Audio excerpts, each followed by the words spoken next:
وشق البحار. Bismillahirrahmanirrahim. Alhamdulillahirabbil alamin wassalatu wassalamu ala asrofil anbiya'i wal mursalin nabiyina Muhammad wa ala alihi wa sahbihi wa man tabi'ahum bi ihsanin ila yaumiddin. Amma ba'du. Kita melanjutkan pembahasan kitab Arba'in An-Nawawiyah, hadis-hadis pilihan yang ditulis oleh Imam Nawawi rahimahullah ta'ala. Kita sekarang masuk di hadis ke-24.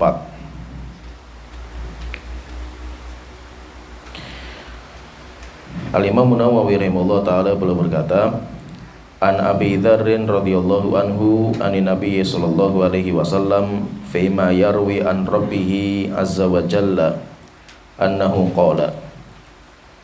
Dari Abu Dzar radhiyallahu anhu dari Rasulullah sallallahu alaihi wasallam terhadap apa yang beliau riwayatkan dari Tuhan beliau, bahwasanya Allah Ta'ala berfirman.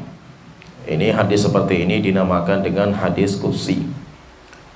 Hadis qudsi itu adalah hadis di mana Rasulullah meriwayatkan dari Allah Ta'ala. Jadi yang berbicara adalah Allah Ta'ala, tetapi firman Allah yang tidak dimasukkan di dalam Al-Quran, karena firman Allah itu banyak. Semua kitab suci itu adalah firman Allah Ta'ala. Taurat, Injil, Zabur, Al-Quran itu firman Allah Ta'ala. Dan firman Allah itu tidak terbatas. Maka ada di antara firman Allah itu yang disebutkan oleh Rasulullah dalam hadis, sehingga hadis seperti itu dinamakan dengan hadis qudsi. Dan enggak semua hadis qudsi itu sahih. Nanti tetap sahih tidaknya berbicara tentang riwayat, jalur riwayatnya itu sahih atau tidak. Tetapi dinamakan dengan qudsi. Qudsi itu agung, hadis yang sangat mulia, karena Rasulullah meriwayatkan dari Allah Ta'ala. Allah Ta'ala berfirman dalam hadis qudsi, Ya ibadi inni haramtu dzulma ala nafsi wa ja'altuhu bainakum muharraman fala tadzalamu.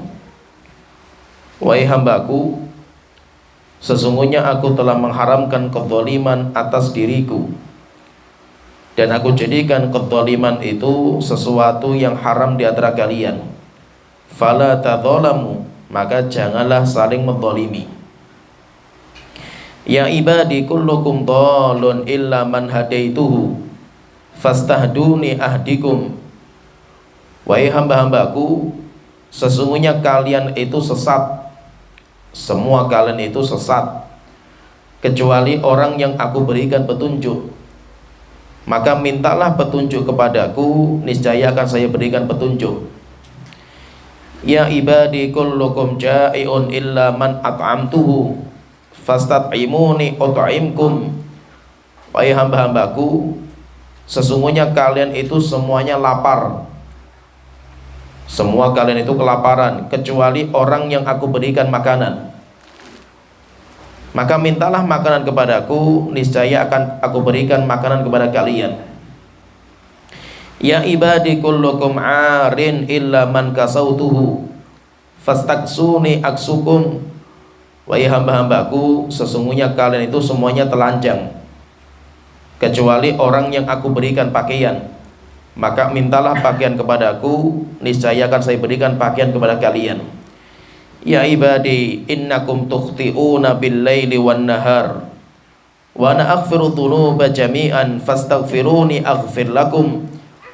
Wahai hamba-hambaku, sesungguhnya kalian senantiasa berbuat salah, berbuat dosa siang dan malamnya, dan aku senantiasa mengampuni dosa-dosa kalian. Maka mintalah pengampunan kepadaku, niscaya akan aku ampuni dosa kalian. Ya ibadi innakum lam tablughu durri fatadurruni wa lan tablughu naf'i fatanfa'uni. Wahai hamba-hambaku, kalian tidak akan sampai ke sebuah tingkatan untuk memudaratkan saya, dan kalian pun tidak akan bisa memberikan manfaat kepada saya. Ya ibadi, law anna awwalakum wa akhirakum wa insakum wa jinnakum kanu ala atqa qalbi rajulin wahidin minkum ma zada dzalika fi mulki syai'a. Wahai hamba-hambaku, jika seandainya orang pertama di antara kalian sampai yang akhir, manusia kalian dan jin kalian, semuanya menjadi orang yang paling taat beribadah, tidak akan menambah ibadah kalian itu terhadap kekuasaan saya sedikit pun. Ya ibadi, law anna awwalakum wa akhirakum wa insakum wa jinnakum kanu ala afjari qalbi rajulin wahidin minkum ma naqasa dzalika mim mulki syai'a.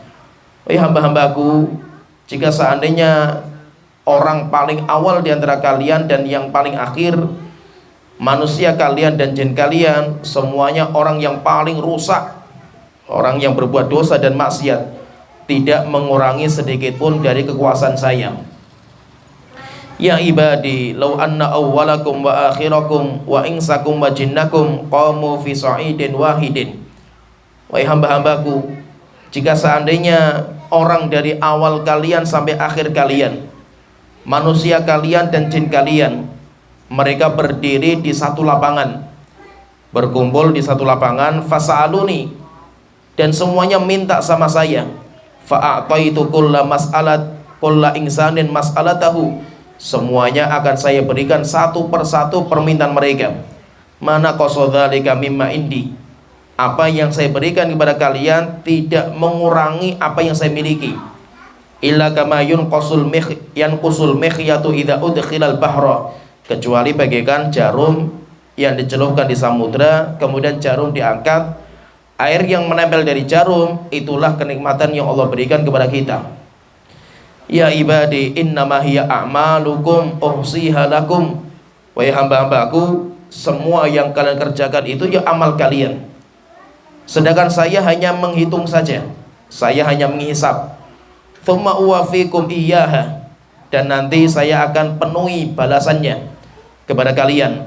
Faman wajada khairan falyahmadillah, siapa yang mendapatkan balasan kebaikan hendaknya bersyukur kepada Allah Ta'ala. Wa man wajada ghaira dzalika fala yalumanna illa nafsah, dan siapa yang mendapatkan bukan kebaikan, balasan keburukan, maka jangan mencela kecuali dirinya sendiri. Rawahu Muslim, hadis ini dikeluarkan oleh Imam Muslim. Dalam hadis ini, hadis panjang, hadis ini membicarakan tentang kemuliaan Allah Ta'ala dan kekayaan Allah Ta'ala, dan Allah sama sekali nggak butuh dengan kita, sama sekali Allah itu nggak butuh dengan hambanya. Dan hadis ini, kalau kita perhatikan tadi yang kita bacakan itu ada 10 poin di mana Allah panggil semua hamba-hambanya, dan Allah ingin menjelaskan bagaimana keagungan Allah Ta'ala. Oleh karena itu, Allah Ta'ala itu adalah zat yang sangat mulia, zat yang sangat agung. Tetapi memang kita itu tidak bisa mengagungkan Allah dengan pengagungan yang benar. Oleh itu sampai Allah Ta'ala berfirman, ma qadarullaha haqqa qadrihi, mereka manusia itu tidak bisa memuji Allah, mengagungkan Allah dengan sebenar-benar pengagungan. Oleh karena itu, kenapa Allah itu di Al-Quran, ayat pertama yang kita baca dalam Al-Quran itu Alhamdulillahi Rabbil Alamin, segala puji bagi Allah Ta'ala, Tuhan semesta alam. Kenapa Allah itu kok muji dirinya sendiri? Di ayat pertama di Al-Quran itu Allah muji diri sendiri, karena tidak ada yang pecus dalam memuji Allah Ta'ala, sehingga terpaksa Allah muji dirinya sendiri. Sampai Nabi kita Muhammad SAW beliau bersabda, berkata dalam doa beliau, la uhsi thana'an alaika anta kama athnaita ala nafsik. Tuhanku, saya tidak bisa menghitung berapa jumlah pujian yang harus saya berikan kepada Engkau. Harus berapa yang saya puji kepada Engkau, itu harus berapa itu? Anta kama athnaita ala nafsik, Engkau adalah zat yang paling terpuji sebagaimana yang telah Engkau puji diri sendiri. Yaitu sebagaimana Engkau telah memuji diri Engkau sendiri, itu yang terbaik wis. Yang terbaik, yang paling bisa memuji Allah itu siapa? Ya Allah sendiri. Sedangkan kita semuanya itu nggak ada yang bisa memuji Allah Ta'ala, mengagungkan Allah dengan sebenar-benar pengagungan. Di sini Allah Ta'ala mengatakan kepada semua kita, semua hamba-hambanya, ada 10 poin yang Allah Ta'ala bicarakan di sini. Poin yang pertama, Allah Ta'ala berfirman, ya ibadi inni haramtu dzulma ala nafsi.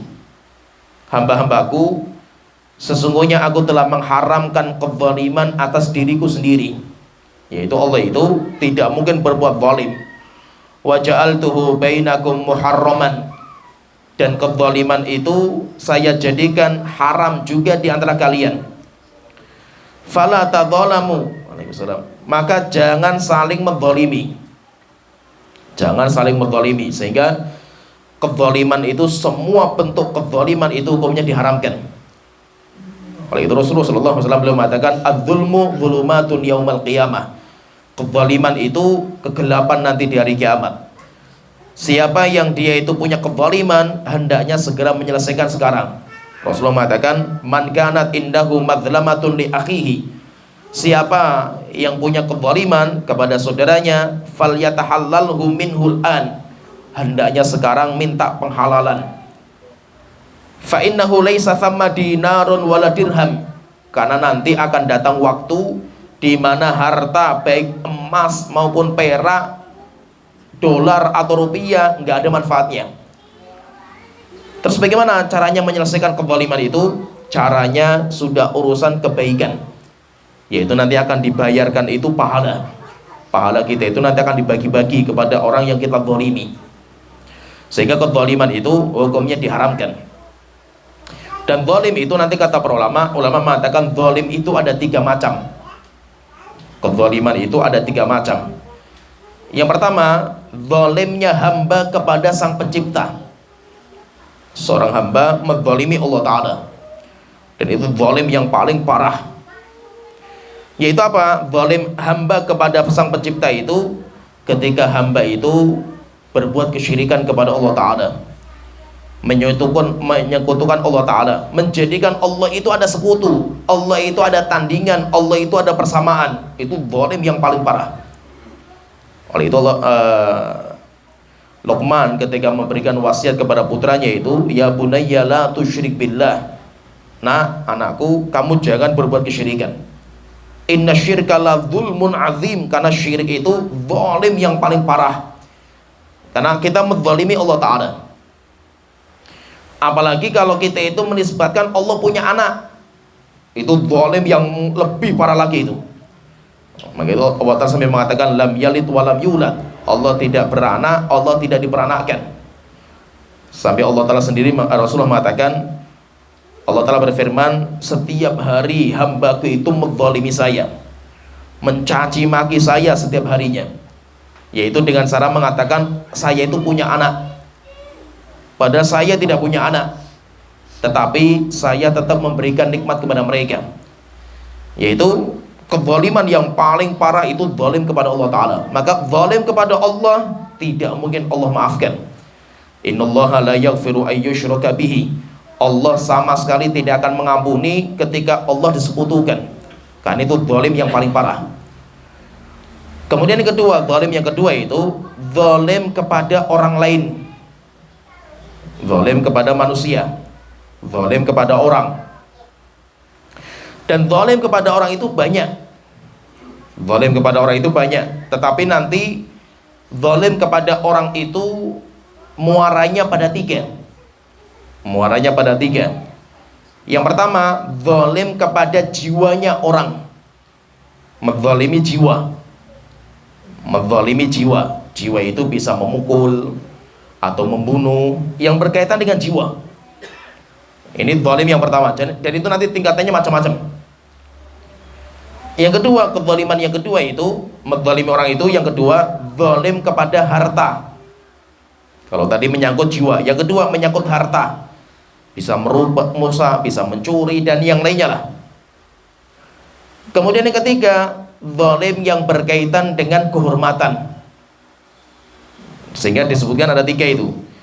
Maka itu Rasulullah mengatakan muslim satu dengan muslim yang lainnya itu haramun damuhu, diharamkan darahnya, wa maluhu, hartanya, wa irduhu, dan kehormatan. Apa itu menzalimi kehormatan orang itu? Mencaci, mencela, ghibah, menuduh. Itu zalim. Zalim kepada apa? Kehormatan. Kalau itu masalah kehormatan, wibawa seseorang. Ini semua muara tiga ini semuanya zalim kepada seseorang. Terus kalau kita itu mau bertaubat, kita itu mau memperbaiki diri, bagaimana caranya itu? Caranya harus meminta kehalalan. Minta kehalalan. Jika memang kezaliman itu menyangkut masalah jiwa, kita minta kehalalan.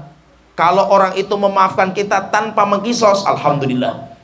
Contohnya misalkan kita pernah menempeleng orang ketika dulu misalkan masih sekolah. Sekarang saya mau bertobat. Terus bagaimana caranya itu? Caranya saya datang ke orang itu, minta penghalalan. Saya dulu pernah nempeleng kamu, saya tolong dimaafkan. Kalau orang itu mengatakan enggak bisa, saya harus balas, silahkan. Itu saya serahkan diri saya itu. Serahkan diri kita. Misalkan orang itu menempeleng sekali, kita serahkan pipi kita itu, silahkan balas pipi saya itu. Dengan pukulan sekali juga. Itu kalau berkaitan dengan jiwa. Kalau berkaitan dengan masalah harta, ya kita minta penghalalan juga.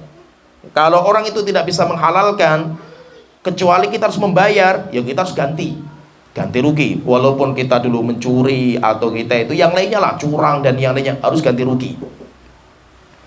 Terus kalau ganti rugi terus bagaimana itu? Maka nanti barang itu ada yang memang bisa ada nominalnya, jelas uang. Misalkan saya mencuri uang, terus bagaimana saya membayarnya itu? Ya harus saya kembalikan uang itu.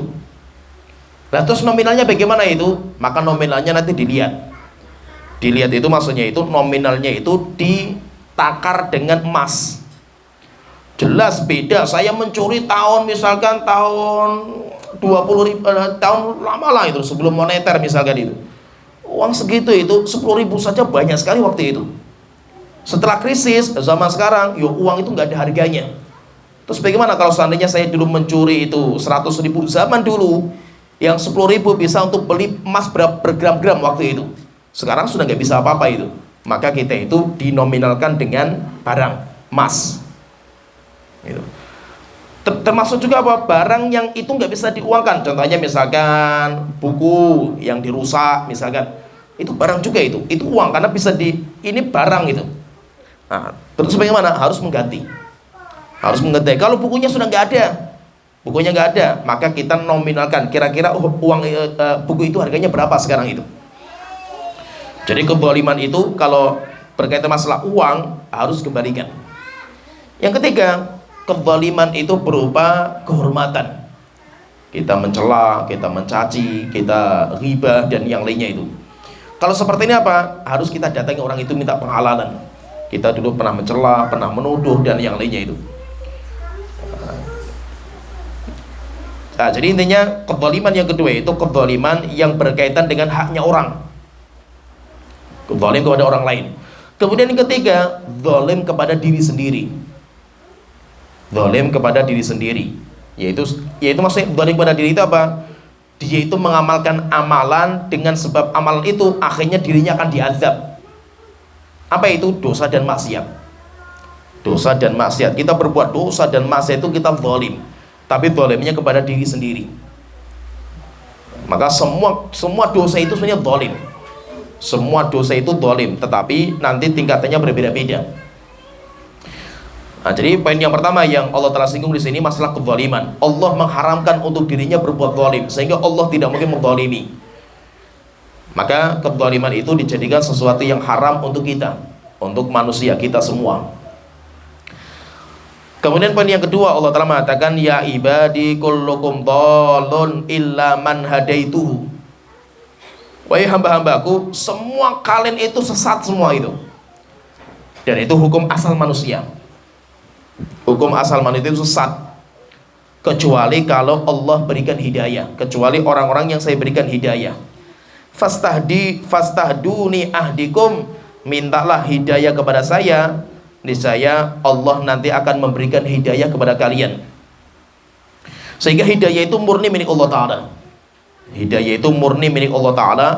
dan Allah nanti akan memberikan hidayah kepada siapa yang Allah kehendaki. Maka nanti Allah akan memberikan hidayah kepada siapa yang Allah kehendaki, Allah akan menyesatkan siapa yang Allah kehendaki. Siapa yang Allah berikan hidayah, pasti dia itu akan bahagia. Siapa yang Allah sesatkan, pasti dia akan sengsara. Tidak mungkin dia itu bisa mendapatkan hidayah dari jalur yang lain. Oleh itu Allah telah berfirman, "May yahdillahu fahuwal muhtad."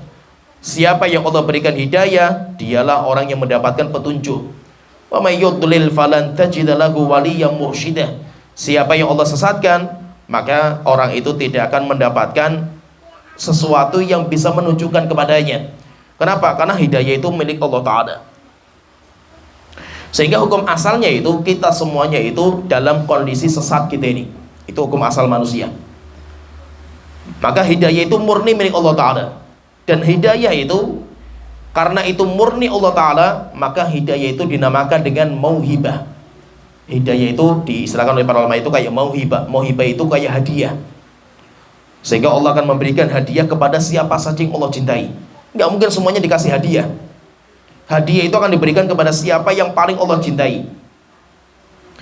Maka itu apa? Allah ketika memberikan hidayah, pasti dipilih sama Allah Ta'ala. Belum tentu orang yang hidup pada keluarga yang baik itu dicintai sama Allah Ta'ala.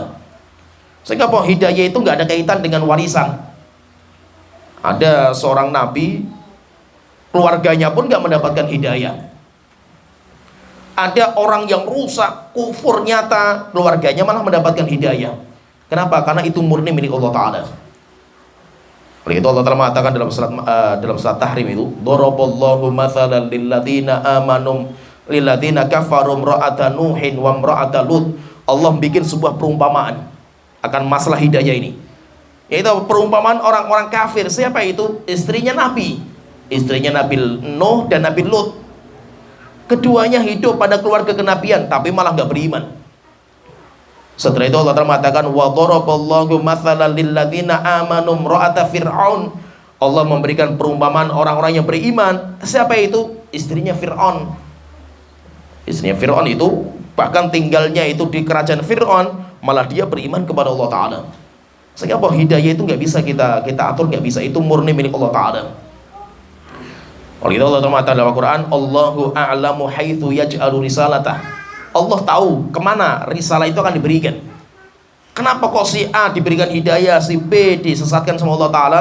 Itu urusan Allah yang tahu. Sehingga kita nggak boleh protes itu. Kenapa kok saya nggak diberikan hidayah, si itu diberikan hidayah itu? Maka kita katakan itu terserah Allah Ta'ala. Karena hidayah milik Allah Ta'ala. Allah akan memberikan kepada siapa yang Allah kehendaki. Dan Allah ketika memberikan itu mesti ada alasan. Siapa yang Allah berikan hidayah, karena memang orang itu layak untuk mendapatkan hidayah. Berarti menunjukkan apa? Menunjukkan berarti apa? Hukum asal manusia itu sesat. Itu hukum asalnya itu. Akan saya bacakan terus bagaimana kita menggabungkan dengan fitrah. Kan manusia diciptakan di atas fitrah. Maka Al-Imam Ibnu Rajab Al-Hambali beliau mengatakan, saya bacakan ucapannya bagus sekali. Beliau mengatakan, "Wa qad dhanna ba'duhum annahu mu'aridun li hadits Iyad bin Himar." Sebagian orang mengira hadis ini semua sesat kecuali orang yang saya berikan hidayah. Hadis ini itu bertolak belakang dengan hadis dari Iyad bin Himar. Dari Rasulullah SAW beliau bersabda, Allah Ta'ala berfirman juga, "Khalaqtu ibadi hunafa." Aku menciptakan hambaku itu dalam kondisi hanif. Dalam ayat yang lain mengatakan muslimin, hukum asal mereka itu muslim. Fajtalat humus syayatin, kemudian syaitan datang untuk menyambar mereka, untuk memangsa mereka, sampai akhirnya syaitan itu merusak fitrahnya mereka. Berarti kalau kita perhatikan itu ada dua dalil. Yang satu menunjukkan bahwa Allah semua kalian itu sesat kecuali yang saya berikan hidayah. Tapi ada dalil juga yang mengatakan semua manusia itu diciptakan semuanya itu muslim. Setelah itu datang syaitan untuk menyesatkan mereka. Berarti kesesatan itu datang setelahnya. Nah, akhirnya bahwa seakan-akan kontradiksi. Maka beliau mengatakan falaysa kadzalika. Enggak, ini enggak kontradiksi. Ini bisa kita kompromikan, bisa. Fa innallaha ta'ala khalaqa bani Adam wa fatarahum ala qabul Islam. Allah itu menciptakan manusia Manusia itu diciptakan dia itu punya fitrah. Fitrah itu apa? Fitrah itu bukan sempurna, bukan. Fitrah itu kesiapan untuk menerima hidayah. Jadi fitrah itu apa? Kesiapan. Wal maili ilaihi duna ghairihi. Dan fitrah itu apa? Condongnya orang itu untuk menuju hidayah. Wa tahayyu lidzalika. Dan dia itu sudah mempersiapkan dirinya untuk menerima hidayah. Wal istidadu lahu bil quwwah. Dan dia itu punya kemampuan, punya keinginan, mampu untuk menerima hidayah. Jadi manusia itu diciptakan di atas fitrah. Fitrah itu apa? Kesiapan dia untuk menerima hidayah. Lakin la budda lil abdi min ta'limil islami bil fi'li. Tapi kalau kita itu pengen mendapatkan hidayah, yo kita itu harus mencari hidayah, belajar. Demikian juga kita itu yang bersungguh-sungguh untuk mencari hidayah. Fa innahu qabla ta'lim jahilun la ya'lamu syai'an. Karena orang itu sebelum belajar dia itu bodoh. Orang itu diciptakan dalam kondisi bodoh. Kama qala ta'ala, sebagaimana Allah Ta'ala berfirman dalam surat An-Nahl ayat 78, wallahu akhrajakum min butuni ummahatikum la ta'lamuna syai'a.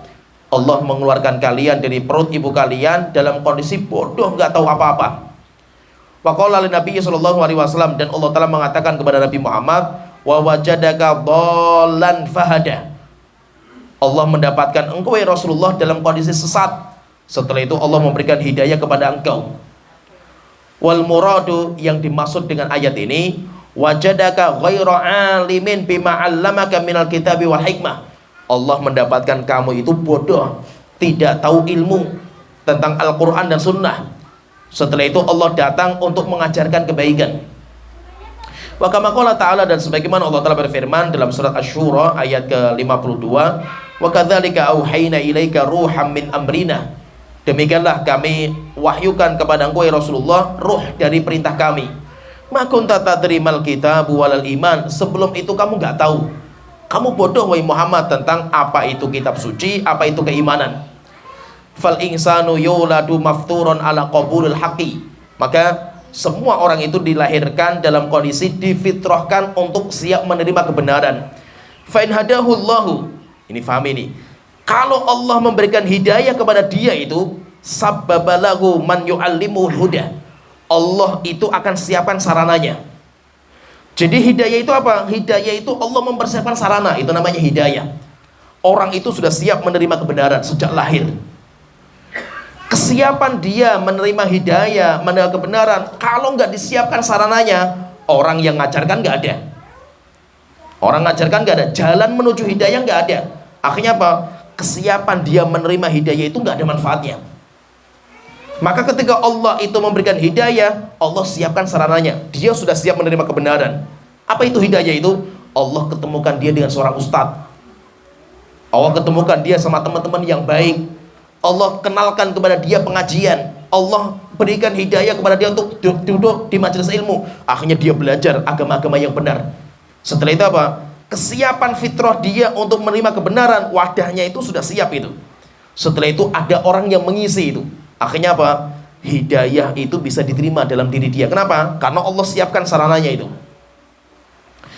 Fasara muhtadiyan bil fi'li. Setelah itu baru dia itu mendapatkan hidayah secara praktek langsung.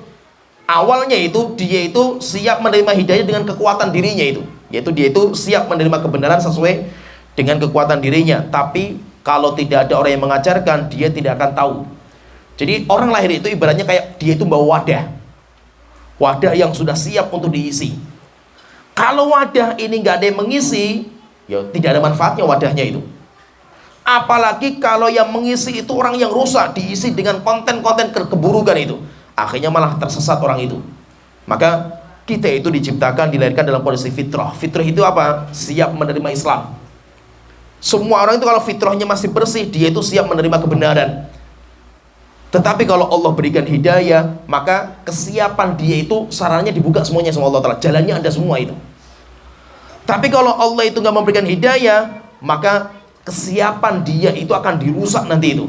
Fitrahnya akan dirusak sama orang tuanya sendiri dan lingkungannya, sehingga fitrahnya itu akan rusak. Setelah itu beliau mengatakan fa'in khadzalahu. Tetapi kalau Allah itu ingin menyesatkan seorang hamba, qayyadallahu man yu'allimuhu man yughayyiru fitratahu. Allah akan dekatkan kepada orang itu orang-orang yang akan merusak fitrahnya. Sehingga wadah yang sudah baik itu malah dirusak sama orang-orang sekitarnya itu. Kenapa? Karena Allah itu menyesatkan dia. Sebagaimana Allah Rasulullah bersabda, kullu mauludin yuladu alal fitrah. Setiap orang itu dilahirkan dalam kondisi fitrah, fa abawahu yuhawidanihi. Kedua orang tuanya lah yang merubah fitrah itu menjadi Yahudi, wa yunassiranihi Nasrani, wa yumajjisanihi atau Majusi. Nah, berarti intinya di sini ada dua dalil yang seakan-akan itu doirnya kayak kontradiksi. Yang pertama, semua orang itu aslinya sesat kecuali orang yang Allah berikan petunjuk. Dalil yang kedua, semua orang itu baik kecuali orang yang disikat sama syaitan, disambar sama syaitan, dimangsa sama syaitan, akhirnya baru tersesat. Nah, terus yang benar yang mana ini? Maka kita katakan itu enggak kontradiksi. Itu tidak kontradiksi. Maksudnya itu memang hukum asalnya manusia itu dia itu enggak benar.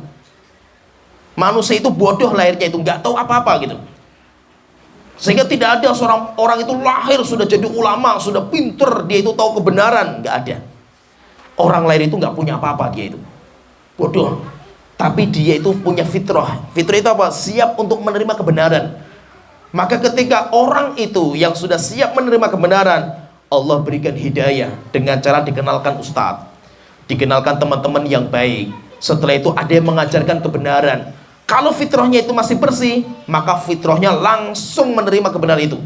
Tidak pikir-pikir. Kenapa? Karena fitrahnya masih bersih. Tapi ketika fitrahnya sudah dirusak sama keluarganya sendiri, orang tuanya, akhirnya hidup pada keluarga kekufuran. Datang Nabi Muhammad. Nabi Muhammad datang memberikan hidayah. Orang itu susah sekali menerima. Kenapa susah menerima? Karena fitrahnya sudah dirusak sama keluarganya. Fitrahnya sudah dirusak sama lingkungan masyarakatnya itu. Sehingga apa? Kenapa kok orang itu susah menerima kebenaran itu? Bukan karena kebenaran itu gak masuk akal dia, bukan karena kebenaran itu gak masuk fitrah dia, masuk gitu loh. Tapi dia itu punya kerusakan dalam fitrahnya itu. Akhirnya dia itu tidak bisa menerima kebenaran. Oleh itu semua kita itu sesat. Semua kita itu sesat, tapi Allah sudah memberikan perangkat. Perangkatnya apa? Allah sudah memberikan kesiapan kita untuk menerima hidayah. Nanti kalau Allah berikan petunjuk, berarti apa? Allah akan mudahkan semua jalannya. Allah akan mudahkan semua jalannya. Tapi kalau Allah sesatkan, maka jalannya akan ditutup. Sehingga kesiapan dia menerima hidayah itu nggak ada manfaatnya. Kemudian setelah itu beliau membahas pembahasan bagus sekali. Imam Ibn Rajab ini, Al-Hambali, beliau mengatakan wa amma su'alul mu'min minallahi al-hidayata. Sedangkan orang Islam ketika dia kok minta sama Allah hidayah. Pertanyaan, yang kita minta itu hidayah apa itu? Hidayah yang kita minta itu hidayah apa? Maka beliau mengatakan fa innal hidayata naw'an. Hidayah itu ada dua. Hidayah itu ada dua. Yang pertama, hidayatun mujmalatun. Hidayah global. Hidayah yang pertama itu hidayah global, yaitu apa? Al-hidayatu lil islami wal iman. Hidayah sarana petunjuk untuk bisa masuk Islam dan beriman. Itu Allah akan memberikan jalan kepada dia untuk bisa masuk Islam, untuk bisa beriman. Itu namanya hidayah mujmalah. Dan itu sudah didapatkan bagi orang yang beriman dan orang mukmin. Misalkan kita alhamdulillah, kita itu bisa mendapatkan hidayah mujmalah ini. Kita masuk Islam, kita beriman, itu sudah dimudahkan. Kenapa? Karena kita lahir di keluarga yang seperti itu. Sehingga hidayah yang ini kita nggak mencari itu. Hidayah yang mujmalah kita nggak mencari, tapi itu warisan dari orang tua kita. Kita sudah mendapatkan itu dari orang tua kita. Pertanyaan, lah kalau kita sudah dapat itu, terus kita minta apa lagi itu? Ihdinas siratal mustaqim, Tuhanku berikan kepada saya hidayah jalan yang lurus. Terus kita minta apa lagi ini? Kan kita sudah punya gitu. Maka ada hidayah kedua, dinamakan dengan hidayatun mufassalatun. Hidayah yang rinci. Kalau tadi global, kemudian yang kedua rinci, rincian hidayah. Yaitu apa? Hidayatuhu ila ma'rifati tafasiri ajza'il imani wal Islam. Allah akan memberikan sarana untuk mengetahui rincian-rincian Islam dan iman. Kalau tadi kan globalnya, orang tuh mau masuk Islam, orang cuma masuk iman. Cuma kan rincian Islam itu apa? Islam itu kayak bangunan yang sangat lengkap. Kalau itu Allah Ta'ala mengatakan udkhulu fisilmi kafah. Masuklah Islam ke dalam agama, masuklah ke dalam agama Islam itu totalitas, masuk. Diistilahkan dengan masuk, udkhul. Diistilahkan dengan masuk. Berarti apa? Kita itu berislam itu kayak kita itu masuk rumah gitu. Kalau hidayah yang pertama itu baru dapat kunci. Kita sudah dapat kepemilikan rumah itu, kita sudah dapat kuncinya itu. Tapi kita belum tahu, oh dalam Islam itu rupanya ada sholat, oh rupanya ada puasa, ada dosa ini, sholat itu apa, kan kita belum tahu ini. Maka kita disuruh masuk sampai dalam-dalamnya itu. Maka kalau kita masuk rumah itu, kita cek itu rumah kita, oh rumahnya itu ada 3 kamar, oh setiap kamar itu ada ranjangnya, ada WC-nya, oh ruang tamunya itu ada kursinya, ini kita pelajari semua itu. Sehingga bahwa totalitas kita masuk ke dalamnya itu. Maka hidayah mujmalah itu kuncinya, kunci masuk surga, yaitu apa? Kita masuk Islam, kita itu beriman, itu kuncinya. Sedangkan hidayah mufassalah itu kita tahu dalam-dalamnya itu. Kita pengen tahu dalam-dalamnya itu. Lah, itu yang kita minta setiap hari kepada Allah Ta'ala. Hidayah dalam sholat kita minimal 17 kali itu. Kita minta itu yang kedua ini. Yaitu apa? Intinya Islam itu kalau kita perhatikan, intinya itu apa? Islam itu intinya cuma 2. Kalau pengen tahu dalam-dalamnya Islam itu 2. Yang pertama apa? Kita itu memiliki ilmu nafi, berilmu. Kemudian yang kedua, kita itu mengamalkan ilmu itu. Kalau kita itu Islam, kita sudah masuk Islam, kita sudah beriman, kita dimudahkan untuk belajar, mengetahui ilmu nafi, dan kita dimudahkan oleh Allah untuk mengamalkan, maka kita itu sudah dapat dua-duanya hidayah itu. Hidayah di atas hidayah lah. Ada orang yang sudah masuk Islam, dimudahkan masuk Islam dia itu. Ada orang dimudahkan untuk beriman, tapi tidak dimudahkan untuk mengetahui dalam-dalamnya Islam. Sehingga belajar, nggak pernah belajar, nggak pernah mengamalkan. Allah menutup pintu untuk menuntut ilmu itu, menutup pintu untuk mengamalkan ilmu. Maka orang itu belum mendapatkan hidayah yang sempurna. Karena hidayah yang sempurna itu, mujmalah itu, yaitu hidayah di mana itu kumpulan antara ilmu nafi dan amal soleh. Oleh itu intinya kalau kita perhatikan berarti semua kita itu sesat. Semua itu kita sesat kecuali orang yang diberikan hidayah sama Allah Ta'ala. Maka hidayah itu mintanya kepada Allah Ta'ala. Baik hidayah mujmalah, kita masuk Islam, itu murni Allah yang memberikan. Atau yang kedua, hidayah mufassolahnya, yaitu kita pengen tahu rincian Islam, kemudian kita itu bisa mengamalkan rincian Islam itu juga milik Allah Ta'ala. Sehingga Rasulullah SAW itu diperintahkan sama Allah Ta'ala, waqul, katakan wahai Rasulullah dalam doa kamu, Rabbi zidni ilma, Tuhanku tambahkan terus ilmu kepada saya. Kenapa? Ini nggak pernah berhenti itu. Sehingga kalau bicara masalah hidayah yang mufassalah itu, semua kita itu kurang, nggak ada yang sempurna. Sehingga kenapa kita minta kepada Allah hidayah setiap harinya itu? Karena masalah ilmu dan amal itu kita itu banyak kekurangan. Nggak ada yang sempurna dua-duanya, kecuali hanya Nabi Muhammad SAW. Ada orang yang diberikan kemudian untuk belajar, tapi dia itu susah untuk mengamalkan. Ada orang yang Masya Allah rajin sekali mengamalkan kebaikan, tapi ditutup pintu untuk belajar. Sehingga amalannya itu saja, nggak nambah-nambah, karena ilmunya nggak nambah gitu. Sehingga apa? Orang yang bisa menggabungkan antara dua-duanya ini, ilmu nafi dan amal soleh itu hidayah di atas hidayah. Oleh itu kita minta sama Allah Ta'ala itu setiap hari. Yang kita minta bukan Islam, kita sudah masuk Islam gitu. Kita ketika mengatakan ihdinas siratal mustaqim, Tuhanku berikan kepada kami jalan yang lurus, hidayah, kita sudah masuk Islam. Bukan Islam yang kita minta, karena kita alhamdulillah sudah masuk Islam itu. Tapi yang kita minta itu rincian Islam. Rincian Islam itu kayak apa sih? Oh, Islam itu ada sholat. Sholat itu apa sih? Oh, sholat itu adalah ibadah dimulai dengan takbiratul ihram sampai salam. Takbiratul ihram itu apa sih? Oh, takbiratul ihram itu mengatakan Allahu Akbar dengan mengangkat tangan. Ngangkat tangan itu apa sih? Nah itu perhatian semuanya itu sampai kita tahu dalam-dalamnya itu. Itu namanya hidayah mufassalah. Dan itu yang kita minta sama Allah Ta'ala. Sehingga kita minta sama Allah Ta'ala itu apa? Minta hidayah mufassalah. Kalau hidayah mujmalah kita sudah punya. Kemudian selanjutnya Allah Ta'ala berfirman, poin yang ketiga, kullukum ja'iun illa man at'amtuhu. Semua kalian itu adalah orang-orang yang lapar. Semua kalian itu kelaparan. Kalian itu nggak punya apa-apa, makanan minuman nggak punya, kecuali orang yang saya berikan makanan. Maka mintalah makanan kepadaku, niscaya akan saya berikan makanan. Seperti kita dalam kandungan ibu kita itu, kita kan nggak bisa apa-apa itu. Kita nggak bisa makan, kita nggak bisa apa-apa itu. Tapi alhamdulillah Allah itu menanggung rezeki kita. Sehingga apa? Nggak perlu kita khawatir akan rezeki kita. Ada Allah yang menanggung kita itu. Maka rezeki itu nggak usah dicari. Difahami? Rezeki itu nggak usah dicari. Kenapa? Karena sudah ada yang memberikan gitu. Tapi rezeki itu kita jemput. Rezeki itu kita jemput. Kita kerja itu bukan mencari rezeki. Kita kerja itu untuk menjemput rezeki kita masing-masing. Vlognya itu sudah ada. Anda itu dapatnya berapa setiap hari itu sudah ada. Sudah ada. Bahkan ketika kita dalam rahim ibu kita itu, umur 121 hari, datang malaikat mencatat rezeki kita. Wahai Tuhanku, rezekinya orang ini berapa? Sekian, ditulis sama malaikat.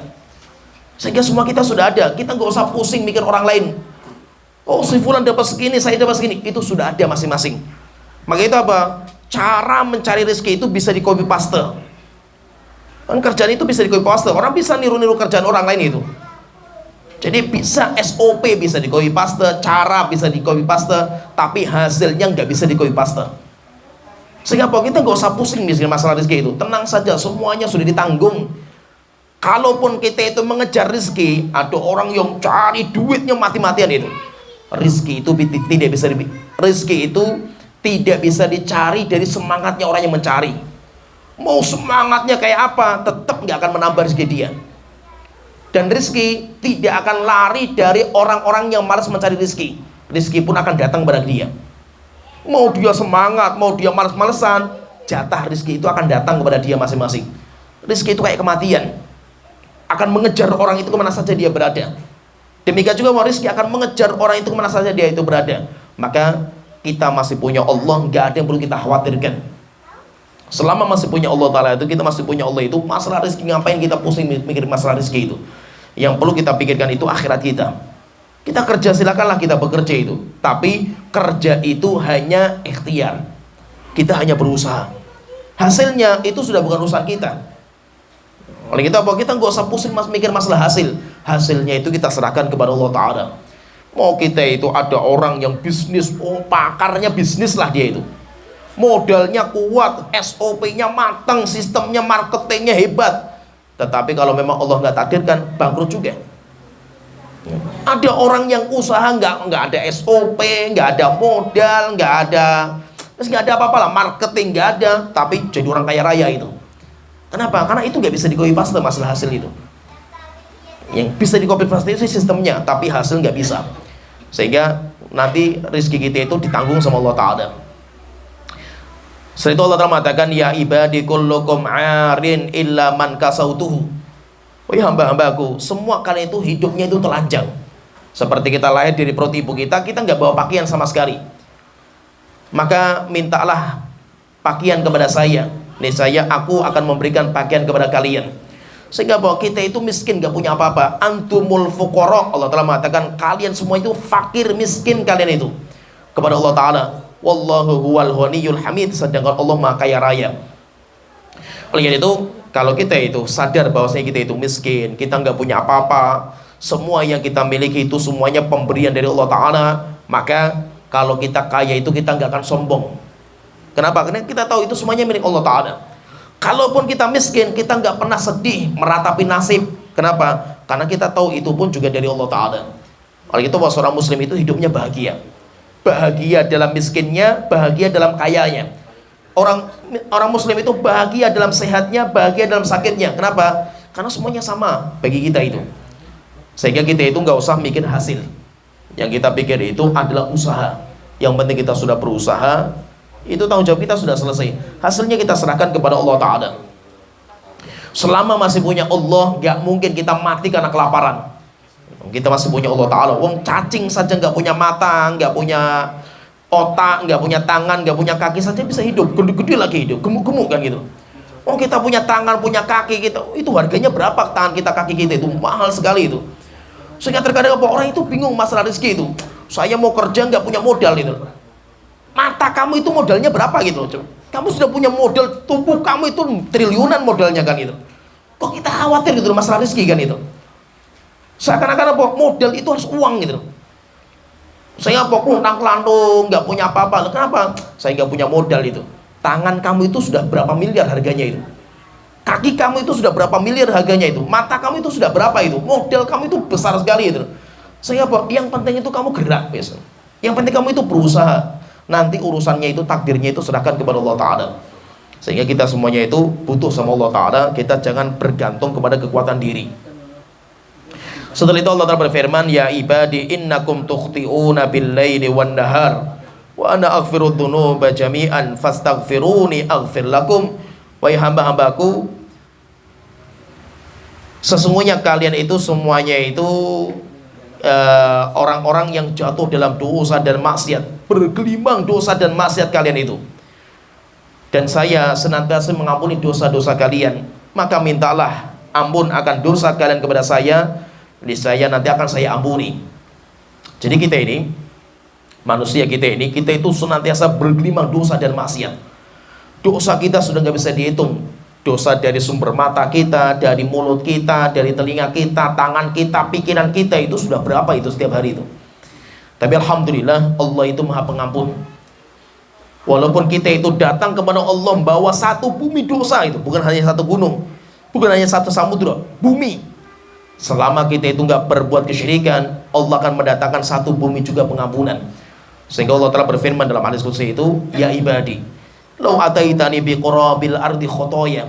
Wahai hambaku, jika seandainya kamu nanti datang kepada saya di hari kiamat bawa satu bumi dosa, tapi ketika kamu datang kamu tidak berbuat kesyirikan, la ataituha bi qurabiha maghfiratan, akan kami datangkan satu bumi juga pengampunan. Yaitu apa?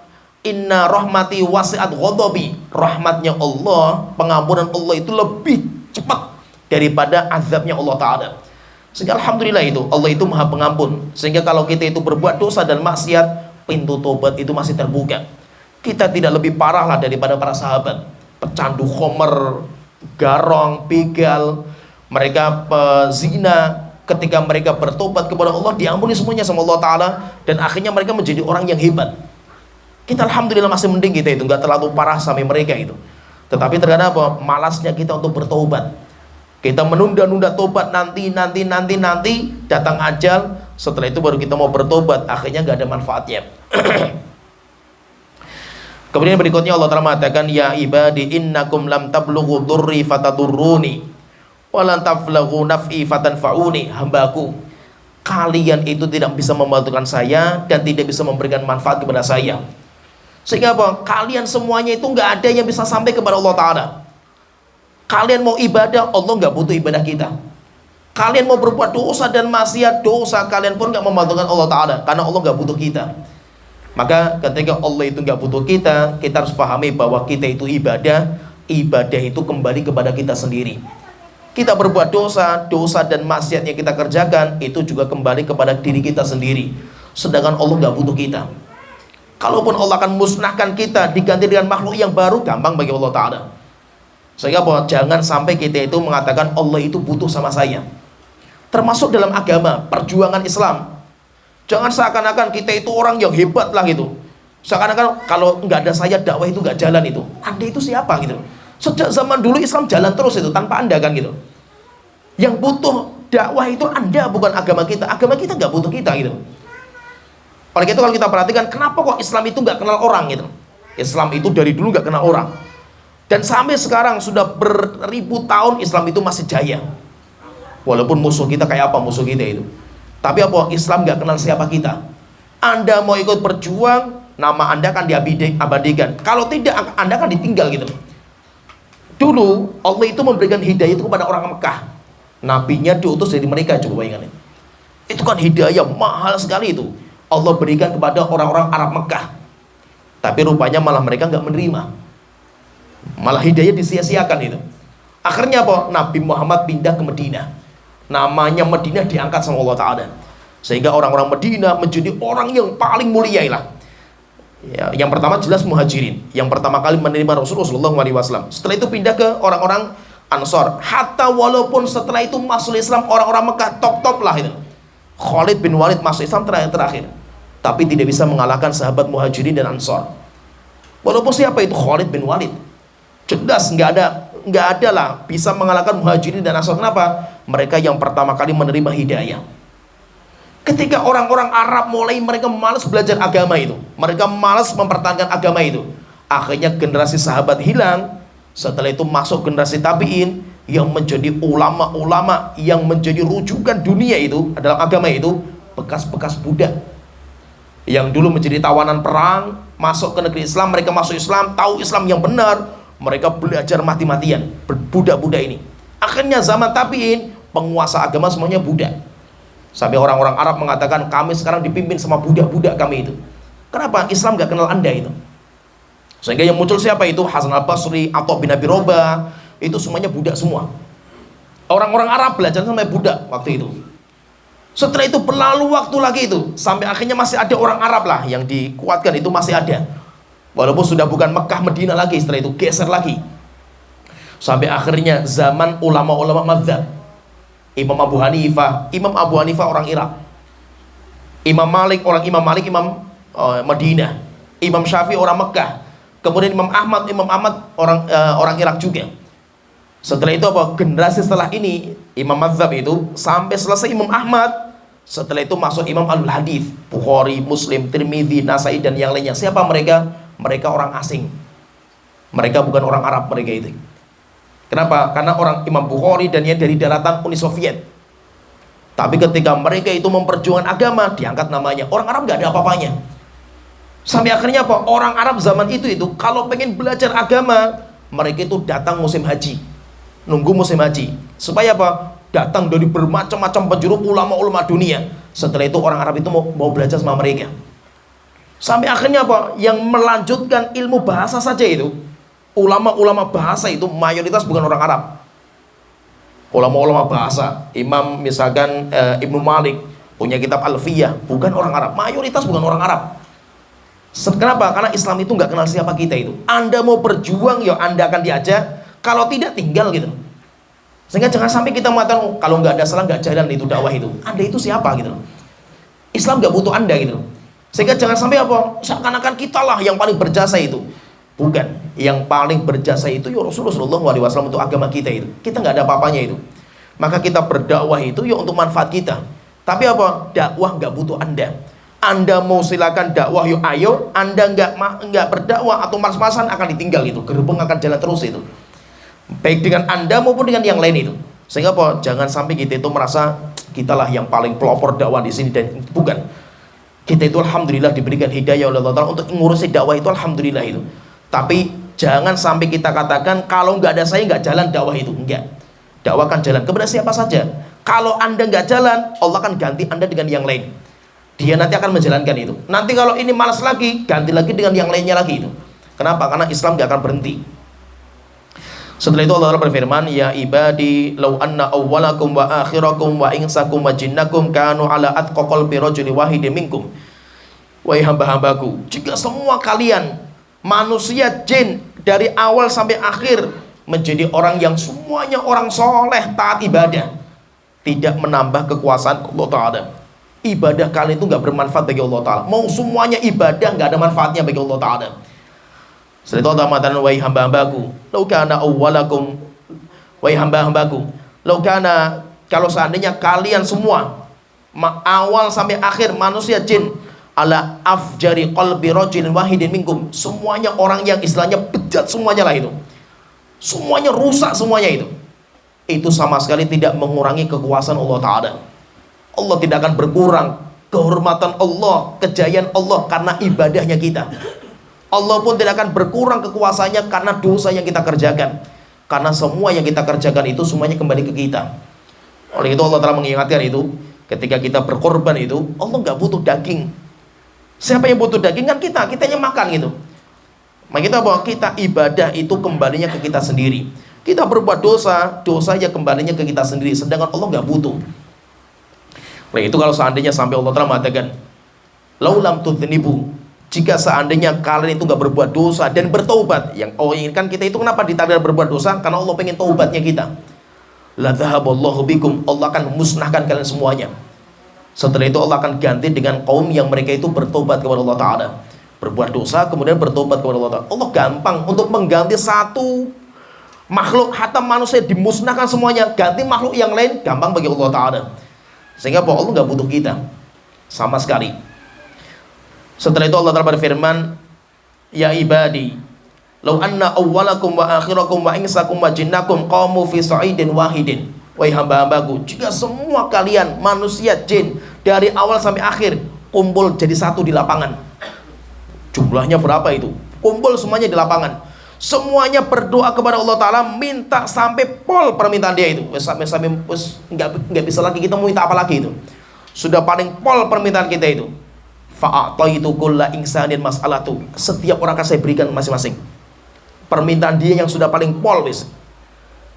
Apa yang sudah saya berikan kepada kalian tidak mengurangi harta saya. Rizkinya Allah Ta'ala nggak berkurang sama sekali, kecuali bagaikan jarum dicelupkan di samudera, jarumnya diangkat, air yang menempel dalam jarum, itulah nikmat yang Allah berikan kepada kita. Sedangkan kekayaan Allah, Allah maha kaya sekali.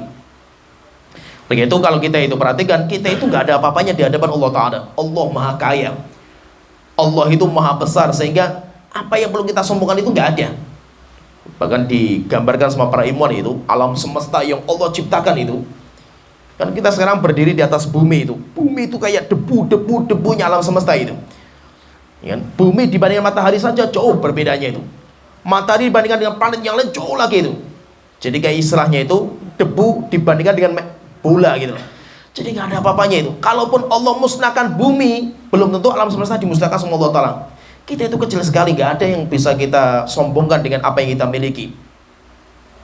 Oleh itu Allah itu maha kaya. Kalau seandainya semua kita minta sampai pol, Allah kasih ke semua kita, nggak mengurangi kehormatan Allah Ta'ala, tidak mengurangi rizki yang Allah Ta'ala miliki.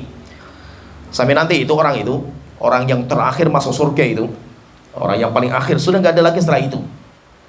Ketika orang itu masuk surga sudah terakhir, kemudian Allah Ta'ala mengatakan kepada dia, wahai hambaku, tamani, coba kamu berangan-angan, bercita-cita, kamu pengen apa gitu. Kemudian dia pengen ini. Setelah itu mengatakan, sudah wahai Tuhanku. Allah Ta'ala mengatakan, coba berangan-angan lagi. Terus diangan-angan lagi yang belum diangan-angan, ini. Kemudian dia mengatakan, sudah wahai Tuhan, angan-angan lagi. Kemudian dia berangan lagi, apalagi yang belum ya, ini. Selesai, Allah Ta'ala mengatakan, berangan-angan lagi. Sampai angan-angannya sudah terputus. Dia sudah mengatakan, wahai hambaku, coba kamu itu berangan-angan lagi, pengen apa kamu itu? Maka Tuhanku sudah gak ada lagi, apalagi yang saya minta gak ada gitu loh.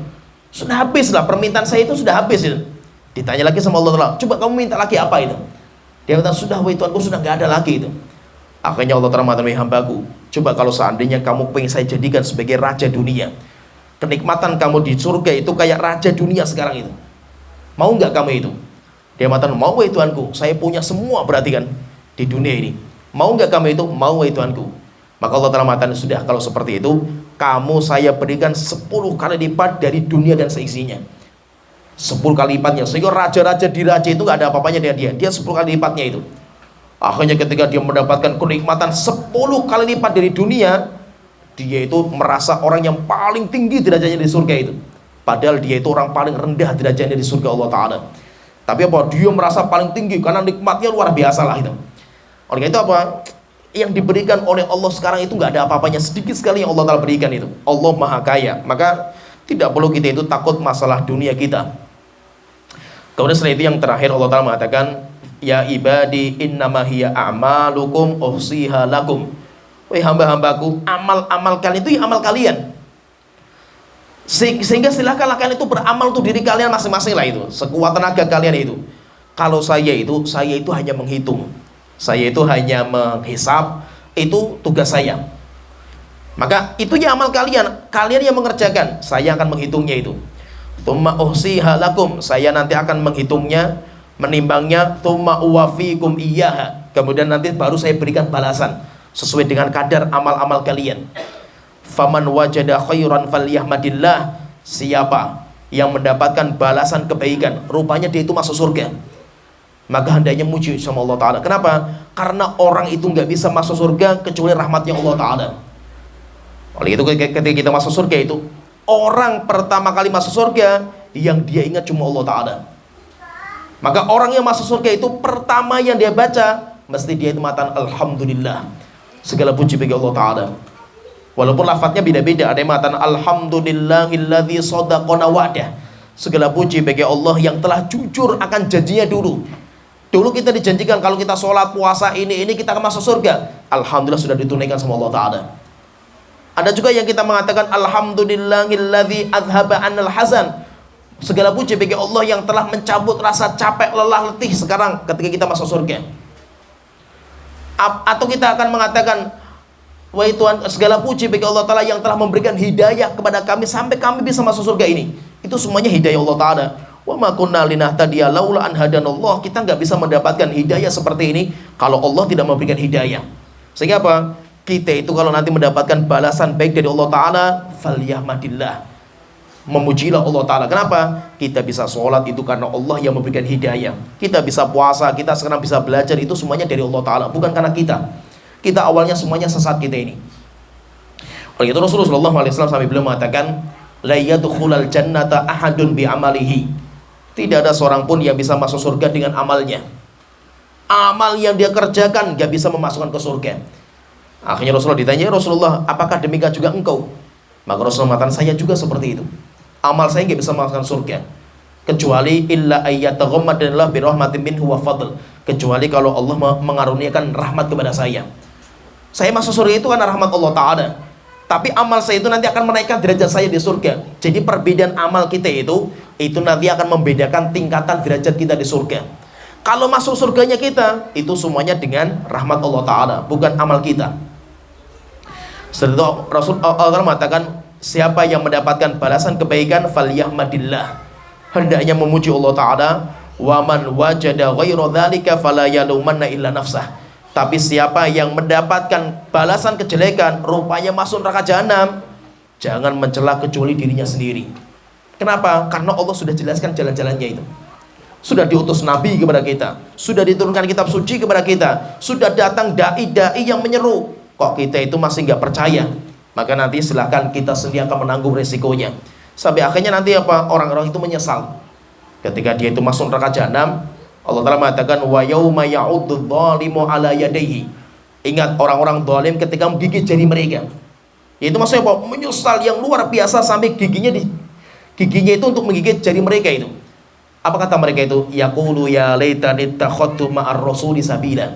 Jika seandainya dulu saya ngikuti jalannya Nabi. Ya laitani lam attakhid fulanan khalila. Wahai jiwa, jika seandainya dulu kamu tidak menjadikan si A dan si B sebagai panutan. Laqad adallani anidz dzikri, sungguh dia telah menyesatkan saya dari jalan yang benar ini. Oleh itu kita itu perlu bersyukur kepada Allah Ta'ala ketika kita itu diberikan hidayah sama Allah Ta'ala, dibukakan semua jalan lahir. Kita bisa beriman, kita bisa menuntut ilmu, kita bisa punya komunitas untuk bisa mengamalkan bareng-bareng. Itu semuanya hidayah di atas hidayah.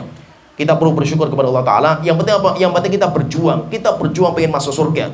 Kita berjuang pengen selamat dari api neraka jahanam. Hasilnya nanti kita serahkan kepada Allah Ta'ala. Kalau kita sudah berjuang, tapi nanti akan dimudahkan sama Allah Ta'ala. Oleh itu, usaha kita itu akan mendekatkan kita ke takdir kita masing-masing.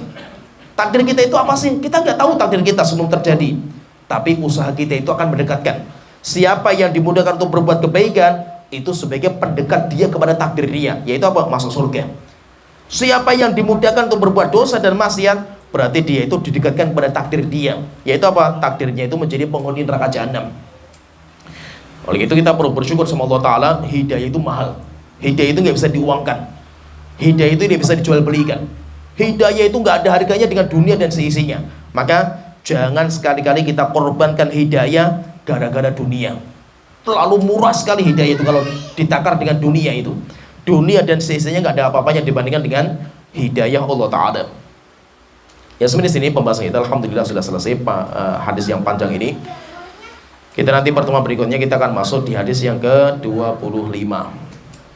Ya sampai di sini wa akhiru da'wana alhamdulillahirabbil alamin sallallahu alaihi wa sallam wa ala alihi wa sahbihi ajmain.